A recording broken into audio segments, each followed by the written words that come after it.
Many pro-life leaders have been through a journey of conversion and change. For this week's Pro-Life Focus, we introduce you to a woman who says the Lord dusted her off, turned her around, and set her on her pro-life path today. In West Virginia today, which is a very pro-life state, and yet we have to remind Senator Manchin who his constituents are. Sue Swayze-Liebel does legislative legwork for the pro-life movement. We recently caught up with her in West Virginia, where she was canvassing in the Mountain State. When I see these folks, I mean, it's been so hot and unbearable in some places, and they're there because they care. And they care about women who are having abortions. They care about the babies that are dying from abortion. They care enough to go talk about that door to door in our canvassing effort, and they care enough. And so what they're really doing is they're caring about women like me. I was all about me. And so that abortion was all about me. Swayze-Liebel opens up to us about the days before her pro-life work and the abortion she once had.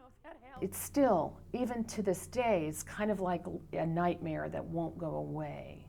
Now again, I know I'm forgiven and I'm free and I have a lot of joy. But it's a joy she didn't always know. I was pro-choice, pro-everything, quite on the liberal scale, if you know what I mean. And so I actually started my lobbying career in that way. Now I look back, and I see that God's hand was just, building me up, my skill set in the lobbying and political and policy world.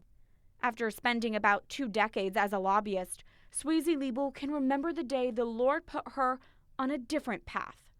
It was on June 4th, 2005 at 10:15 in the morning. The Lord said to me, I've given you these skills and talents and now you're going to use them for me. From that point on, she decided to take her lobbying experience and use it for life. It's been a ride. In the decades since Swayze-Liebel has taken her talents to the pro-life movement, she has become the National Pro-Life Women's Caucus Coordinator for the Susan B. Anthony List and the Vice President for Public Affairs at Indiana Right to Life. From pro-choice to pro-life lobbyist, it's a 180 she believes can only come from God. I pinch myself every day. I can't believe that the Lord's forgiveness is so great. Our God is so big and so good that He not only has forgiven me and washed me clean, but He's turned me around and given me a voice in the movement.